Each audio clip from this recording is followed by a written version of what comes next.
Hello again and welcome to another Mordian Mondays. This is episode 32. So this week I've continued work on my Bulgrin Star, which is my full big squad of 9 Bulgrins, which I am slowly but surely making my way through. And this week I completed another 2 of them. And I went for 2 more of the Slab Shield and Brute Maul guys. I mean, all the Bulgrins are going to be equipped with the Mauls because I think pretty much no matter what edition there's going to be, touch wood, hopefully I don't shoot myself in the foot here, but I don't think there's ever going to be a situation when the Grenadier Gauntlets are going to be superior, simply because these guys are a close combat unit. Even if there was some sort of stratagem or buff that made the Grenadier Gauntlets semi-viable, even if the Grenadier Gauntlets were free, I still don't think I would run any of my Bulgrins with them, because these are a close combat unit. They're a close combat unit, so they should close combat. And I think that's, if you want to take shooting, shooting Bulgrins, you actually just take Ogrins because they're cheaper and they shoot. Anyway, the paint for these guys wasn't too bad. I am a little bit behind schedule. I will say I was hoping to get 3 done this week, but it took me a little bit longer just because the slab shields actually do take a surprisingly large amount of time. They're actually quite big, and if you actually look at them, they're the size of a guardsman. Those shields are at least the size of a guardsman. And not as detailed. There is still sort of quite a bit of paint you have to put on them, and especially if you go for the hazard stripes on the shields as well, which I do kind of feel are mandatory. It does actually, they take up a surprisingly large amount of time. So my advice for anyone who is thinking of painting some Bulgrins would be, expect that it's going to take you a little bit longer than you were thinking it was going to. Put aside a little bit more time, and remember, patience is key, because these guys, they're fairly easy to paint because of the large surface area, but they do take a while to do, and it's worth it. You're not really likely to have more than 1 unit of these guys, so and they're going to be a centerpiece of your army. They're going to draw a lot of attention. So it is worth putting a little bit more effort into them. I will say on the 3rd one I was planning on getting done this week, I have done all the main colours on the Bulgrin himself, and I've started work on the shield. So the main Bulgrin just needs washes and edge highlighting, and then the shield and the arm needs a little bit more. I do those separately because it helps to get into the difficult nooks and crannies. So, I mean, I would also say one other bit that I've missed out is, obviously I haven't done the hats for these 2 this week. Do not worry, guys, I will be going back and doing green stuff hats for all of the Bulgrins in one go. Last week I did the hats because I wanted to test it and see how it fit on the models. This week, the next few weeks I'm just going to focus on getting all of the Bulgrins done, and then I will do all the hats at the end. I think it'll make it a lot better and allow for consistency in the Mordian cats, because I don't want to do sort of 2 at a time, because they'll all look slightly different. Whereas if I do them all in one go, they'll tend to keep that consistency. I have been playing around with Bulgrins in my army, in terms of in my army list, and I've realised that a full squad of 9 is actually, it's a serious points investment. And it would, I think 9 is probably slightly too many. It's difficult to say. I haven't used these guys in anger yet, but just looking at the points, when I put it this way, just spitballing, throwing some ideas out there, and it'd be good to get your guys' opinion on this down in the comment section. When I'm putting together my traditional pure infantry list, I'm looking at taking 3 battalions, and I'm looking at taking 16 infantry squads, which have got various heavy weapons and special weapons. And then my remaining 2 troop choices, I was thinking of looking at taking 2 squads of 30 conscripts, which gives me a bit of screening and cannon fodder. And then 3 squads of veterans, 3 squads of mortars, 3 command squads with a mortar in each and 2 sniper rifles in each, and then an inquisitor and an astropath. and then 3 company commanders, 3 platoon commanders, and 3 Lord Commissars, and 3 Minister priests. So that was what I was roughly. That's what I was looking. So which comes to over 300 men. It's 300 line infantry because you've got the 160 plus 30 is 190 plus 60 again is 250 plus 30 from the other bits and bobs comes to about. It comes with all the characters in. It comes to about 300 infantry. So. That is one list I could take. But then when I want to add my Bulgrins in, what I'm finding is that I could barely run 3 full strength platoons. Because these guys are 42 points each. Okay, which basically means if you know, when you take into account the character support you have to put along with them, like an Astropath, a Priest, and a Lord Commissar, each one of these Bulgrins is almost the same as a infantry squad. So by taking 9 Bulgrins, I'm missing out on potentially 90 guard infantry, which is a lot. That's a lot when you think about it. When you put it that way, it's a lot. So I'm finding that 9 might be slightly too many, but I'm going to build all 9 anyway and paint all 9 because it will give me that option if I ever do want to run the full blob. Then I can do. Oh, you want to take 2 Astropath, no, don't you? Because you want to have Nitride and Psychic Barrier. So, yeah, that's my only concern. 9 seems very, very expensive, and Bulgrins in general do seem quite expensive. But I do think they would draw a lot of heat. And in my regular games, when I'm not going full competitive, I think I'm likely to run 6 of the guys. I'm likely to run 6 of them, and I'd probably run 5 slab shields and just have the bonehead with a power shield. I think that's the best. I think you always, you generally want either a 2 to 1 ratio of shields, or maybe even a little of slab shields to power shields, just because most of the time slab shields are going to be better. Because think about it this way. Slab shields give you a 2+ save. Okay.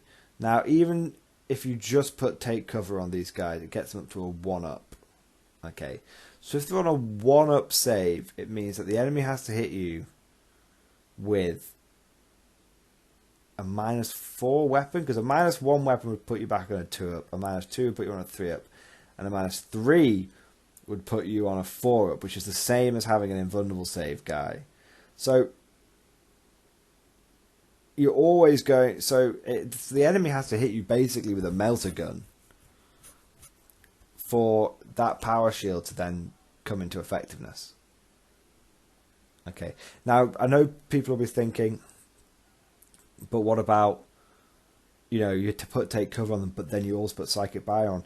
Well, the same thing still applies, guys, because it's like if you're on then a 0-up save, then if you get hit with a -1, it becomes a 1-up save, and then a -2 becomes a 2-up save, and then a -3 becomes a 3-up save, and the 3-up save would be a 3-up armor save and a 3-up invulnerable save, because Psychic Barrier affects invulnerable saves. So even then, again, until someone hits you with a -4 AP weapon, slab shields are pretty much always going to be the better option. Always. So unless someone is meltering your Bulgrins, you pretty much should always take the slab shields. But, what you've got to think about is that you're not just going to be... So by that logic, you would assume you'd want to put all slab shields on. But you don't want to go for all slab shields for one very important reason, and that's close combat, right? So whilst you can't... The reason why close combat is important is because you can't use take cover in close combat. That's the 1 CP shot that gives you the extra armor save. So what that means, if you get hit in combat, then you've only got your +1 save from Psychic Barrier. Then that means that, let's say a Smash Captain comes barreling in. The 1-up save, becomes a 2-up. You know, he's AP -3. That 1-up save is going to become a 4-up save. Or if you've got a power shield in there, it's a 3-up invulnerable save. So that's why you have mostly slab shields, but some power shields. That's why you do it that way, in case anyone was wondering. So that's why I'm going to be running it. If I take a full Bulgrin squad of 9, I'm going to run 6 of the slab shields and then 3 of the power shields. Because if, for example, a Smash Captain, Blood Angel Smash Captain, which my brother is very fond of running and which many people are still very, very fond of, if you take, if he comes barreling in, then I'm going to need someone that I need more than 1 power shield, basically, because he's going to be swinging every save that I fail is a dead Ogren. So that just explains sort of the tactics behind using Bulgrins. So, but then also I've sort of covered the double-edged sword on why Bulgrins can be a bit iffy, because they're bloody expensive. Now that's why I preferred Ogrins. You know, just shooting the shit here, guys. Let me tell what you think is the best ratio, of course, and tell me if you think my thinking and my logic is sound behind why I think more slab shields is better. But it's why I preferred Ogrins, to be honest. Okay, and Ogrins being 30 points is a little sucky, but I still kind of like Ogrins for their disposability. It's simply now, rather than I used to be like, I'll run squads of 6 Ogrins. Now I just run squads of 5 Ogrins. And it's still that case of, that's the same points. And it's still just the case of, well, I don't really care if 5 Ogrins die. It's not a big deal. And and it does actually take some serious firepower to kill Ogrins. Ogrins are this great...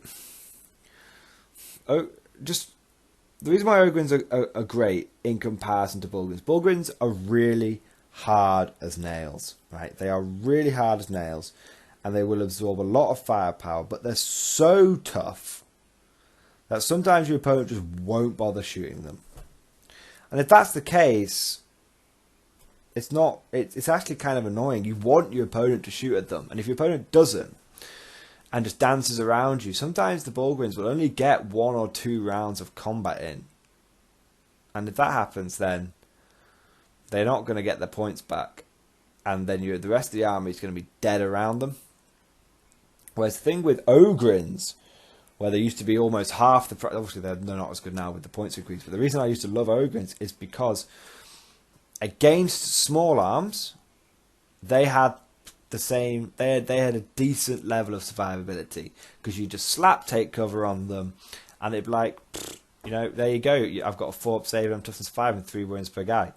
So when facing, for example, a lot of Tau pulse weaponry, it would be amazing. I'd never seen it before in a guard army where the Tau pulse weapons would unleash holy hell onto the Ogrins and kill like 1.5. Or maybe just 1, and you'd be like, wow, that's really significant. But then the Tau would then dedicate their serious anti-tank weapons to killing them, or missile pods or ion cannons, and then the Ogrins would just crumple. But that's fine, because then the enemy's not shooting those high devastating weapons against things like your weapon teams and your just regular guard infantry. So that's what I liked about Ogrins, which was they've got decent combat punch. If they get into combat, they're generally going to murderate whatever they come across. And they looked very intimidating. So what I loved about my Ogrins was they were cheap muscle. I threw them up the board, and if they lived, great, they'd kill something. If they didn't, then generally it would take the enemy 2 or 3 turns to wipe them out. Because what would happen is the enemy would shoot them a bit, not really kill them, shoot them the second turn, not really kill them, and then the third turn they'd be like, holy crap, the 6 Ogrins just barreling around my lines, I've got to do something about it, and then they'd kill them. But Bulgrins are just a little too expensive to do the same role. For it's such a difficult one. Like, because for the same price as 6 Ogryns now, you can get 4 Bullgryns. Now that's okay. I'm just not convinced that they draw as much firepower. They've got as much of as a footprint. But thinking about it now, maybe I'm wrong. Maybe Bullgryns are just better. 4 Bullgryns is still a fair amount. Your opponent's got to do something about that. So, yeah, we'll see how it goes. Hopefully, what I'll have time for is I'll have time to do a battle report at some point and I can use these Bullgryns in there, and hopefully that will give me hopefully we'll be able to get some frontline experience with these guys, because they've not yet been used in anger. So that it's a difficult one. Let me know down in the comments what you guys think. Are Bullgryns worth their points? Because I'm not totally convinced. I mean, I know they're good, but I'm not totally convinced. And our Bullgryns are superior to Ogryns in every respect, and especially now after Chapter Approved 2019. I think when Ogryns were 24 points each, they really gave Bullgryns a run for the money. Now it being 30 points each, I think Ogryns probably aren't really worth it. I mean, I think now, talking it out, I think now, with the points increase, I think Bullgryns have probably come back into being the favourite. Just talking it through and just thinking about it out loud now. But it would be still good to get your guys' perspective on it. Apart from that, not much to report this week. Bit of a quiet one. The plan is still to get 2nd Platoon completely finished by the end of February. So, assuming that I am able to get the remaining 5 Bullgryns done over in the next 2 weeks, because hopefully it'll be 3 more slab shield guys and 2 more power shield guys that I need to get done. So hopefully when that's happened, I can get that done in the next 2 weeks. And then what that will leave me is, let's take a look. I'm not here. My weekends are all very busy. You see, that's the problem. My weekends are all very busy, and I do a lot of painting over the weekends.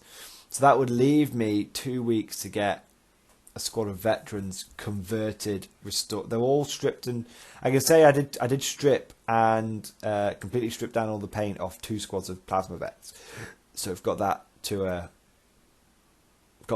as well. That needs doing by the end of Feb. So I'd have to get done by the end of February for 2nd Platoon to be completely finished. It would have to be the remaining 5 Bullgryns and a squad of 10 plasma veterans, and I've got 4 weeks to do that. I think it's going to take me. I think it'll take me 2 weeks to do the remaining Bullgryns, maybe 3, and then I'll have a week to get the plasma veterans done. A week and a half to get the plasma veterans done. We shall see. One last thing to mention before I go away. It was my birthday on the Saturday that's just gone. Thank you to everyone who left birthday messages on Facebook. Very greatly appreciated. Warms the old stone that I have for a heart. And for my birthday, I was very lucky. Some very close friends of mine got me a Vindicare Assassin. They've knocked it out of the park, to be honest. Last year they got me an Acolyte Icon Ward for my Teams of Cut, which I use in every battle.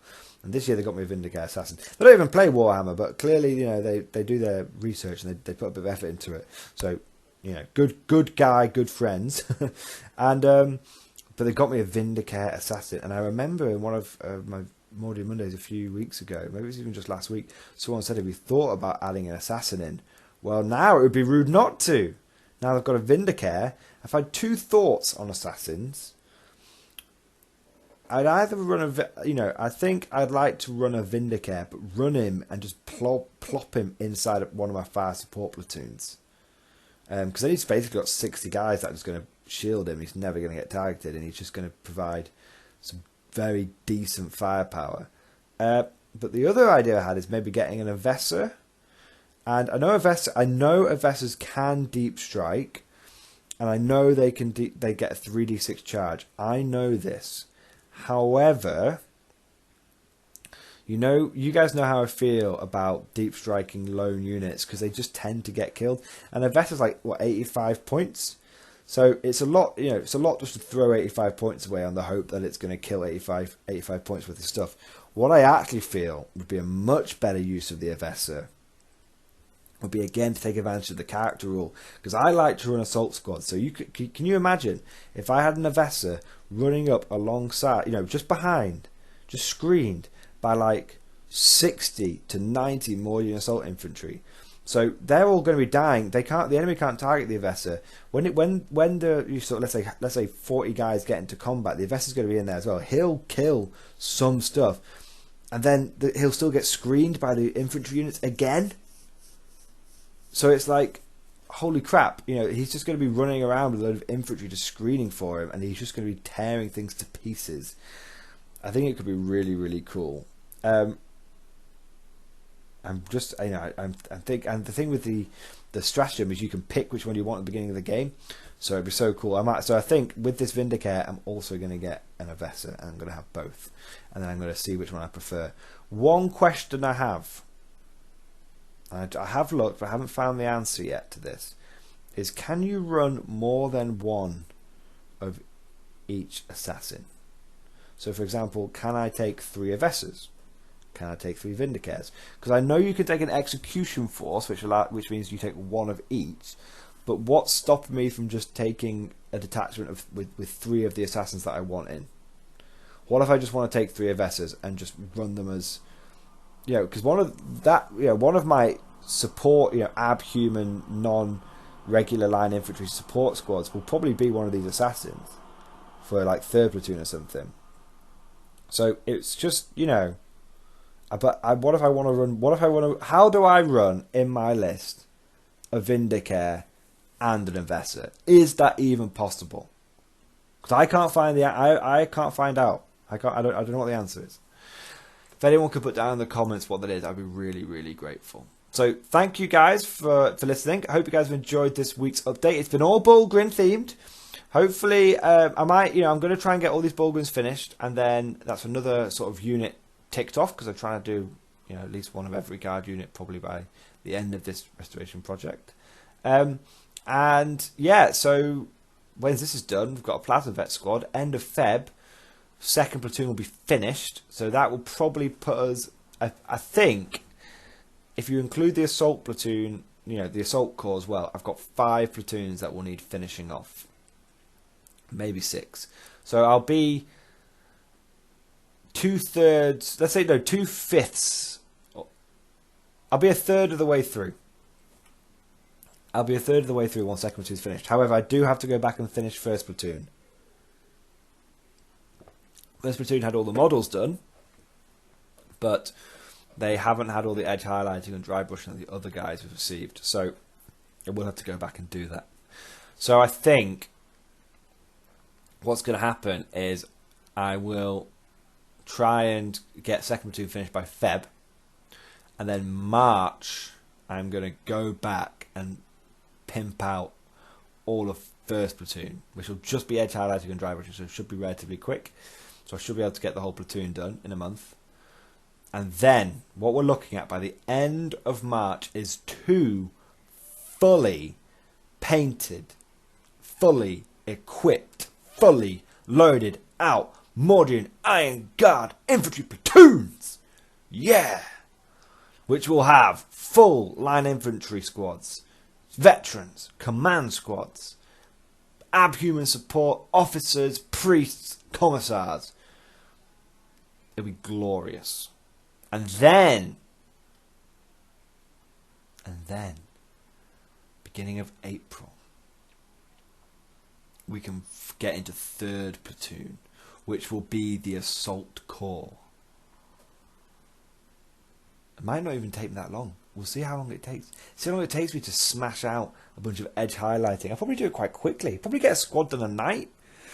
Maybe a bit ambitious. But the point is that, it would be very interesting to see where I am by the end of March. Because 2 full platoons is a decent force, but it's not. I still want to be able to add models. If it feels a bit weird, it will be April before I'm adding Oh no, it's only going to be no, because I'll be adding models till the end of February, and then it'll be March where I'm no, so it should be fine. I just want to add loads of new models to the army. I want the points to keep going up, you know. Because speaking of, I said this video was meant to end 10 minutes ago. Sorry guys, I just keep remembering more and more stuff that I want to talk about. Speaking of which, we have reached a milestone moment.